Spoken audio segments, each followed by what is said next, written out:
Sejak dahulu kala, di tanah Nusantara, manusia hidup berdampingan dengan keyakinan akan dunia yang tak kasat mata.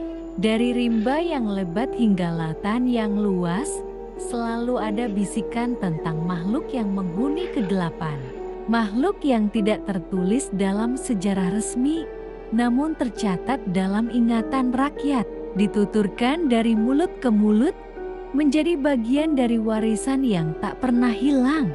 Mereka menyebutnya dengan banyak nama. Kuntilanak, perempuan berambut panjang yang menangis di malam sunyi. Sundel bolong, arwah yang membawa luka di punggungnya. Genderuwo, raksasa berbulu lebat yang mendiami hutan-hutan.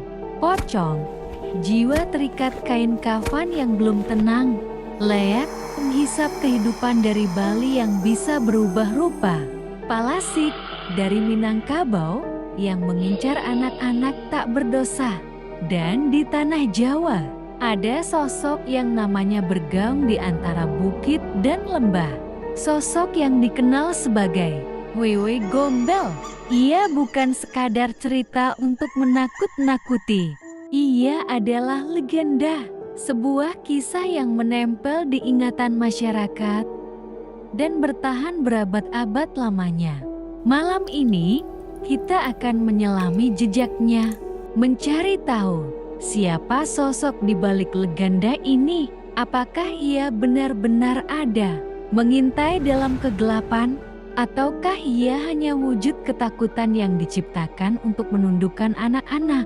Inilah perjalanan kita menelusuri kisah yang lama terpendam di balik gelapnya sejarah rakyat. Selamat datang di Pustaka Bait, sebuah ruang di mana legenda tak hanya diceritakan, tapi dihidupkan kembali. Karena tiap kisah menyimpan luka dan rahasia, dan setiap misteri berbisik menunggu untuk ditemukan.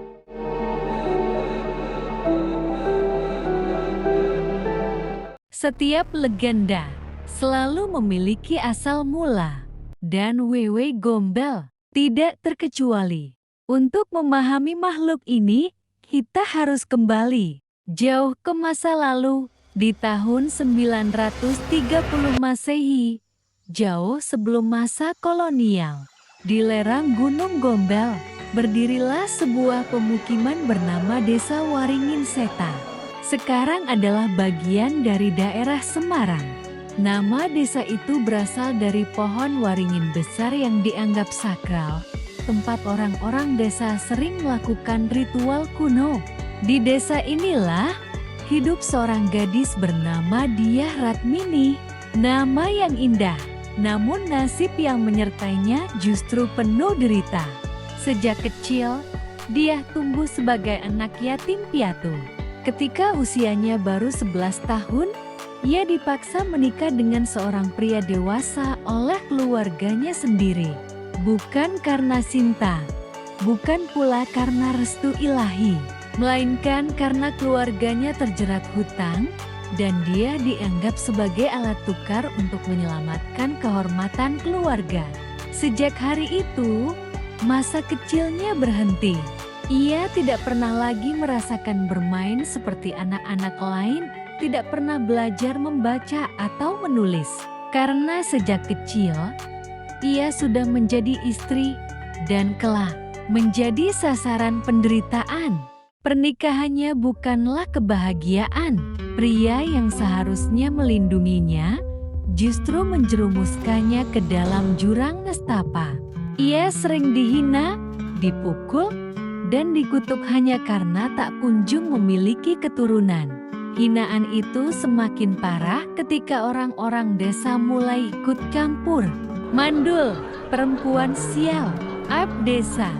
Begitulah bisikan yang ia dengar setiap kali melewati jalanan desa. Namun, di balik semua luka itu, Diah Ratmini tetap tersenyum setiap kali melihat anak-anak desa berlari kecil di tanah lapang. Ia akan menyapa mereka, kadang ikut menenangkan bila ada yang jatuh, bahkan sering memberi sisa makanan kecil yang ia miliki. Seakan hatinya memang terikat erat dengan anak-anak, meski takdir tak memberinya seorang pun untuk ia panggil anak. Hingga pada suatu malam, sang suami yang pulang dalam keadaan mabuk menyeret dia keluar rumah, kemudian menghina, mencaci maki, memukul tanpa henti dan disaksikan oleh warga desa. Dengan suara gemetar, dia memohon, "Tolong aku, ampun, tolong aku." Namun bukan pertolongan yang ia dapatkan. Orang-orang desa justru ikut menertawakannya, mencaci maki. Bahkan ada yang melemparinya dengan tanah dan batu kecil. Malam itu, harga dirinya hancur. Dan setelah peristiwa itu, suaminya mengusirnya dari rumah. Dan lebih buruk, keluarganya sendiri pun menolak untuk menerimanya kembali. Tak ada tempat baginya di dunia ini. Dengan tubuh penuh luka dan hati yang hancur, Dyah Ratmini melangkah menuju hutan di lereng Gunung Gombel. Beberapa orang masih sempat melihat sosoknya berjalan tertatih ke arah pepohonan gelap. Sejak saat itu, Dyah tidak pernah lagi terlihat di dalam desa. Namun, ia tidak benar-benar lenyap. Anak-anak kecil desa sering mengaku melihat sosok perempuan kurus dengan pakaian lusuh di pinggiran hutan. Meski para orang dewasa membenci dan melarang, anak-anak itu justru menyapanya, bahkan diam-diam membawa makanan untuknya.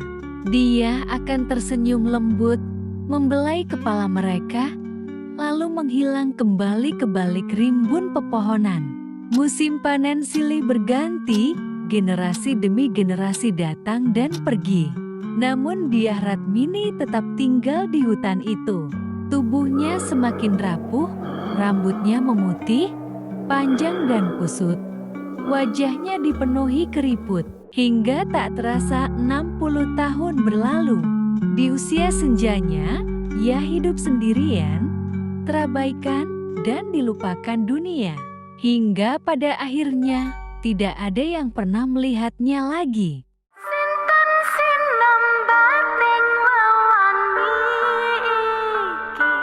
Tahun demi tahun berlalu, nama Dyah Ratmini perlahan tenggelam bersama tanah dan waktu. Orang-orang desa bahkan tak lagi mengingatnya, seolah-olah ia tidak pernah ada. Namun, di tengah sunyi itu, sebuah kejadian ganjil mulai terjadi. Pada suatu pagi, seorang ibu panik mendapati anak lelakinya tidak lagi berada di tikar tempat tidur. Pintu rumah masih terkunci dari dalam, tak ada jejak kaki keluar. Hanya sehelai rambut putih panjang, tergeletak di samping bantal. Malam berikutnya, seorang gadis kecil yang biasa membantu ibunya menumbuk padi, juga menghilang. Ia lenyap ketika sedang mengambil air di sumur belakang rumah. Yang tertinggal hanyalah timba kayu yang masih berayun. Dan sehelai rambut putih terjebak di ujungnya. Ketakutan mulai merebak. Orang-orang desa berusaha berjaga, menyalakan obor sepanjang malam. Namun tetap saja, anak-anak berikutnya menghilang. Seorang bocah lelaki terakhir terlihat sedang duduk di beranda, memandangi sawah di kejauhan. Ibunya hanya berbalik sekejap untuk menutup pintu. Dan saat ia kembali, sang anak sudah tak ada. Di lantai, tersisa jejak basah, seolah kaki kecil itu digandeng keluar. Dan sekali lagi, helai rambut putih panjang tertinggal di sana. Dalam hitungan minggu, 7 anak hilang satu persatu. Tak ada teriakan, tak ada suara pintu terbuka, tak ada tanda perlawanan. Hanya rambut putih itu seakan menjadi tanda tangan dari sesuatu yang tak terlihat. Semua orang tua korban jatuh dalam keputusasaan. Mereka mencari ke hutan, ke sungai, ke ladang, namun yang mereka temukan hanyalah sunyi. Seolah bumi menelan anak-anak itu tanpa sisa. Lalu, Keganjilan lain pun muncul. Salah satu ayah korban, seorang petani sederhana, mulai sering terdengar berbicara sendiri di malam hari. Tetangganya pernah mengintip dan melihat ia duduk di depan rumah, berbicara pada sesuatu yang tidak ada. Kadang ia tertawa, kadang ia menangis sambil berteriak, "Berhenti, saya tidak akan melakukannya lagi." Beberapa hari kemudian, petani itu ditemukan berjalan di tengah sawah. Matanya kosong, bibirnya terus berkomat kamit. Ia sudah kehilangan akal. Ibu dari anak lain mulai mengalami gangguan berbeda. Setiap malam, ia bermimpi melihat seorang perempuan tua dengan rambut panjang menjuntai, berdiri di sudut kamarnya. Sosok itu menatap dengan mata sayu penuh luka, kemudian mendekat dengan cepat, dengan mulut terbuka lebar berteriak, "Kamu tidak layak, bangun tidur." Ibu itu selalu mendapati bantalnya basah, entah karena air mata atau karena sesuatu yang lain. Dan pada suatu malam, ia mengaku sempat merasakan tangan kasar yang mencengkram rambutnya sambil berbisik kata-kata yang sama. "Kamu tidak layak." Fenomena demi fenomena itu menebar ketakutan ke seluruh desa. Tak ada yang berani membiarkan anak-anak mereka bermain jauh dari rumah. Nama lama pun kembali teringat. Diah Ratmini, perempuan yang dulu terusir, lalu menghilang ke hutan. Dan sejak itu, tak pernah lagi terlihat. Namun masyarakat tidak pernah benar-benar tahu apakah dia masih hidup atau sudah mati. Yang ada hanyalah cerita, dan cerita itu berkembang. Ada yang mengatakan dia masih hidup, tubuhnya kini renta, wajahnya penuh keriput, dan ia menculik anak-anak hanya untuk mengusir kesepian di gubuk gelapnya. Ada pula yang bersumpah dia sudah lama mati, arwahnya gentayangan, penuh dendam, dan anak-anak menjadi sasaran amukannya. Namun yang paling menakutkan adalah teori ketiga, bahwa dia pernah membuat perjanjian dengan sesuatu di perut Gunung Gombel. Ia tidak lagi manusia, melainkan sesuatu yang gelap dan mengerikan. Dan setiap anak yang hilang sudah dimakan olehnya. Desa pun terbelah oleh ketakutan. Tak ada yang berani memastikan kebenaran. Dan dari bisik-bisik malam yang penuh ketakutan, lahirlah sebuah nama yang akan terus hidup lintas generasi, Wewe Gombel.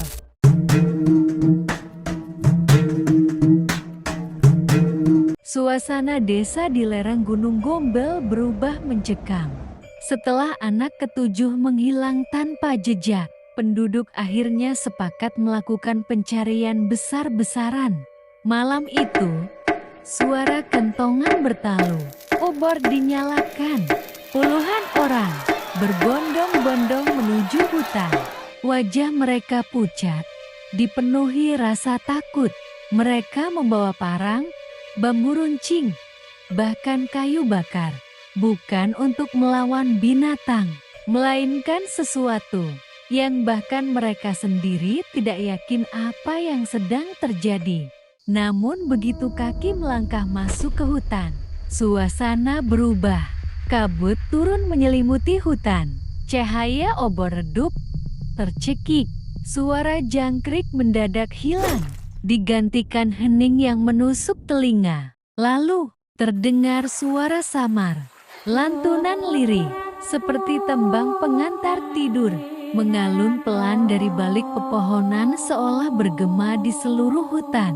Beberapa orang berlari mengikuti asal suara itu, namun begitu tiba, hanya ada pohon besar. Satu persatu, mereka mulai melihat hal-hal tak masuk akal. Bayangan anak-anak kecil berlari di sela pepohonan, namun ketika dikejar, mereka lenyap begitu saja. Mainan kayu ditemukan di tanah, basah, berlumpur, seperti sudah lama terkubur. seorang lelaki mendadak berteriak histeris.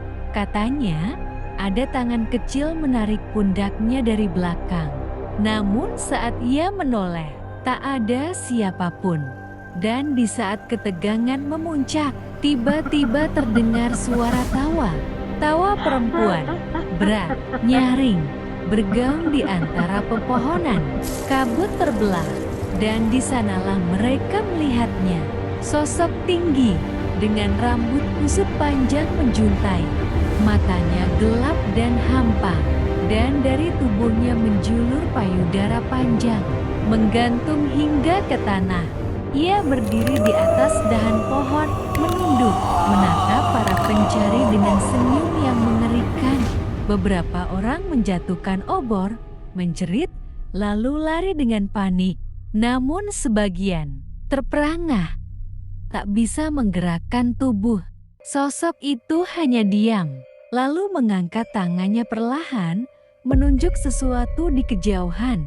Dari arah yang ditunjuk, kabut menipis, dan samar-samar mereka melihat sesuatu yang membuat darah berdesir. Anak-anak yang hilang, berdiri berjejer, wajah mereka berseri-seri. Mereka tidak menangis, tidak terlihat ketakutan, malah tertawa, berlarian kecil, seolah sedang bermain-main, bahagia. Namun yang paling menyeramkan, anak-anak itu sama sekali tidak memandang orang tua mereka. Seakan mereka tidak mengenal lagi, tidak peduli lagi. Warga mulai panik. Ada yang mencoba memanggil nama anaknya, namun suaranya tenggelam. Anak-anak itu justru menggandeng tangan sosok tinggi berambut putih itu dan lenyap bersama kabut. Sekarang warga pun yakin bahwa makhluk yang mereka hadapi bukanlah manusia. Warga akhirnya memanggil seorang dukun tua dari desa sebelah. Dukun itu membakar kemenyan, duduk bersila, lalu bergetar keras. Dari mulutnya keluar suara parau. Tidak usah kau cari lagi. Anak-anak itu sudah bersama sang penunggu, bukan lagi milikmu. Warga terdiam. Air mata jatuh, bercampur dengan rasa takut yang tak terkatakan. Sejak malam itu, hutan di lereng Gunung Gombel menjadi wilayah terlarang. Warga yakin, di balik pekat kabutnya, bersemayam sosok kegelapan yang haus jiwa anak-anak. Anjing Kyai Tuki lawan prayogi.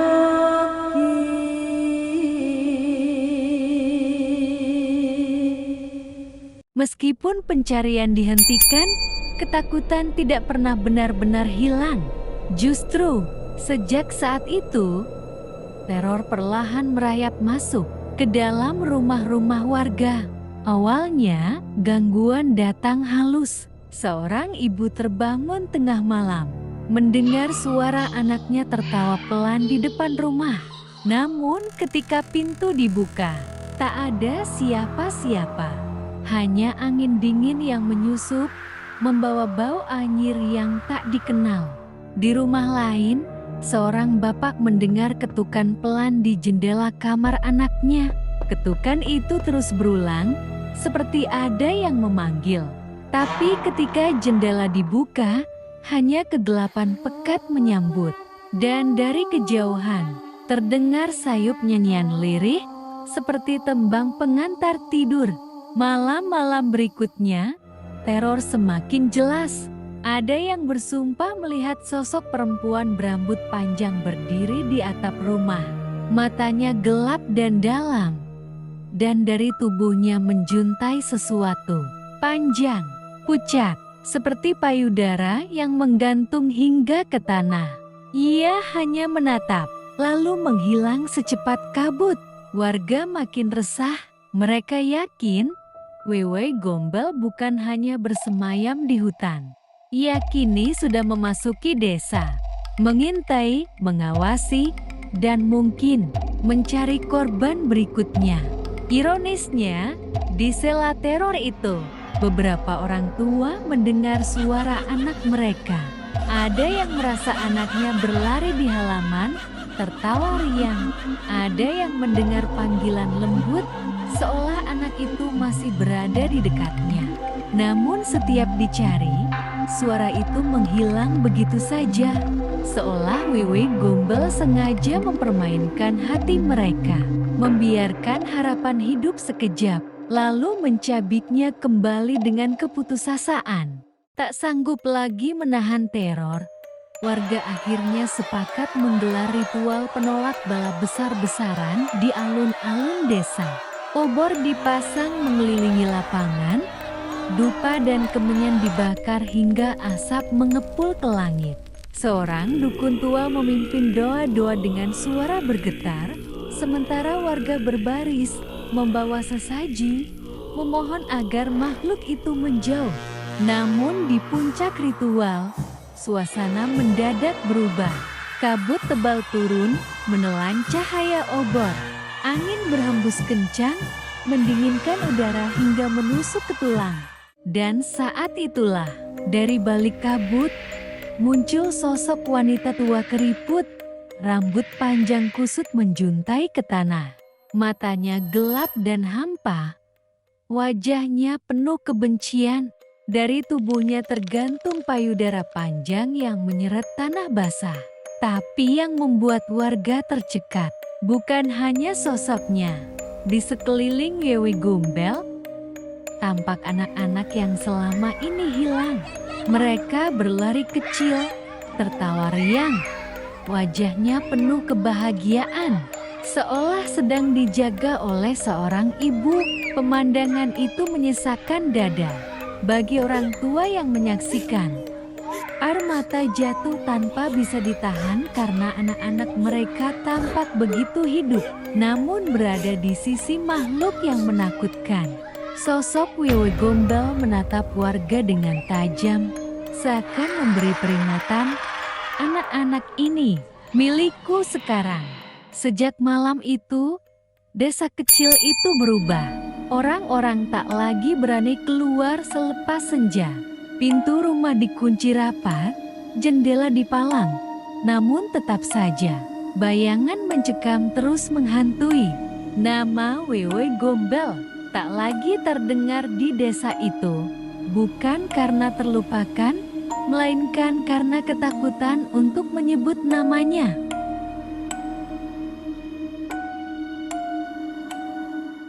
5 tahun berlalu, waktu yang seakan berjalan lambat bagi desa kecil di kaki Gunung Gombel. Sejak malam-malam penuh teror itu, keadaan desa tak pernah benar-benar pulih. Beberapa orang tua tak kuat menanggung kehilangan.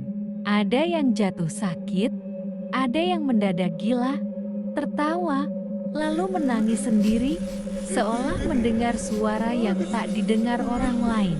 Sebagian lagi mendapat musibah, ladang terbakar, hewan ternak mati, usaha hancur tanpa sebab. Seakan ada kutukan yang menggantung di atas desa, mengikat mereka pada masa lalu yang tak pernah selesai. Hingga suatu sore, sekelompok pemuda desa yang mencari kayu bakar mendengar sesuatu dari dalam hutan. Gema lantunan, lantunan lirih, tembang pengantar tidur, samar, mengalun di antara pepohonan. Rasa takut bercampur penasaran menyeret mereka masuk lebih jauh. Dan di sanalah mereka menemukannya. Sebuah pohon besar, menjulang, berusia ratusan tahun. Di bawah rindangnya, terbaring tubuh-tubuh mungil, anak-anak yang dulu hilang. Mereka tidur dengan tenang, wajah bersih, pakaian rapi persis seperti malam ketika mereka lenyap. Dan yang paling menggetarkan, usia mereka sama sekali tak berubah. Masih anak-anak, seolah 5 tahun yang lalu hanyalah kemarin. Kabar penemuan ini menyebar cepat. Warga berbondong-bondong datang. Tangis pecah, jerit histeris bercampur doa syukur. Namun, di balik kebahagiaan itu, ada ketakutan yang tak bisa dijelaskan. karena apa yang mereka lihat melawan akal sehat. Malamnya, seorang dukun tua dipanggil ke balai desa. Ia mendengarkan cerita, lalu mengangguk pelan, seolah sudah tahu jawaban sejak lama. Dukun itu berkata, "Anak-anak itu tidak hilang, mereka dijaga." Ia lalu menceritakan asal-usul Wewe Gombel, bahwa ia bukan hantu penculik, melainkan roh seorang perempuan malang yang dahulu hidup dalam derita. Hidupnya dipenuhi penghinaan, dan ia meninggal dengan nestapa. Sejak itu, ia bersumpah menjaga setiap anak yang disakiti, ditelantarkan, atau diperlakukan tidak adil oleh orang tuanya sendiri. Itulah sebabnya sebagian orang tua kini jatuh sakit, gila, atau terkena musibah. Bukan karena Wewe Gombel mengutuk, tapi karena dosa dan penyesalan mereka sendiri yang kembali menagih. Dan malam itu, dukun menutup perkataannya dengan satu kalimat, "Jika anak-anak kembali hari ini, berarti Wewe Gombel yakin mereka sudah aman." Ia pergi setelah menunaikan janji.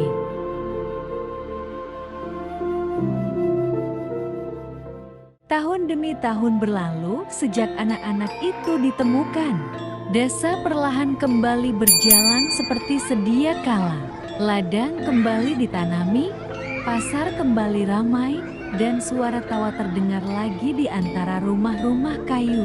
Beberapa anak yang dulu sempat lenyap, kini tumbuh normal. Tapi sesekali, mereka terlihat melamun, menatap ke arah hutan, seakan ada panggilan samar yang hanya mereka dengar. Ada pula yang, tanpa sadar, menyenandungkan tembang lirih. Sama persis dengan lagu yang dulu membimbing para warga menemukan mereka. Dan ketika orang-orang bertanya, apa yang sebenarnya terjadi selama mereka menghilang, anak-anak itu hanya tersenyum. Jawaban mereka selalu sama, "Kami bahagia, kami dijaga." Tidak pernah lebih dari itu. Seolah ada sesuatu yang tidak bisa atau tidak boleh mereka ceritakan. Orang tua yang dulu menelantarkan anak-anaknya kini tak lagi sama. Sebagian hidup dengan jiwa yang rapuh, tak pernah pulih dari rasa bersalah. Sebagian lagi meninggal dengan cara yang tragis, seolah ada bayangan kutukan yang tak bisa dihindari. Dan sejak saat itu, satu hal menjadi aturan tak tertulis di desa. Nama itu tak boleh disebut. Nama Wewe Gombel hanya berbisik di kepala, tapi tak pernah terucap di bibir. Karena konon, menyebutnya sama saja dengan memanggil perhatiannya kembali. Namun, meski semua seakan tenang, pada malam-malam tertentu, ketika kabut turun menyelimuti Gunung Gombel, masih terdengar sayup sebuah tambang. Lirih mengalun pelan, membawa ingatan akan sosok menyeramkan yang sekaligus menjadi pelindung.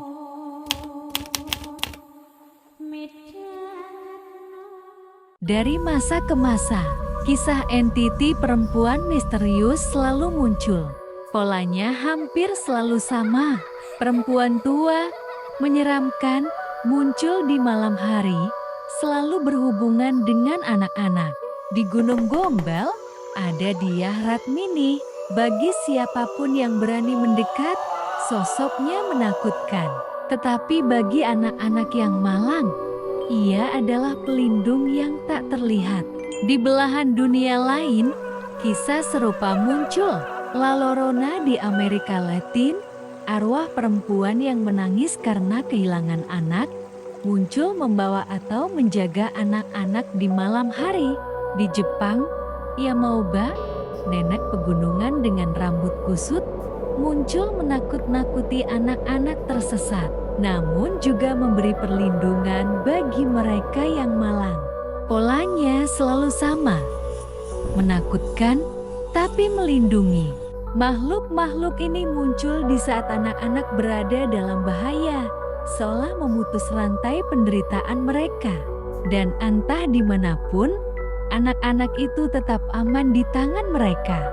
Meski manusia tidak selalu memahami apa yang sedang terjadi. Nama Wewe Gombel menjadi legenda yang abadi hingga sekarang.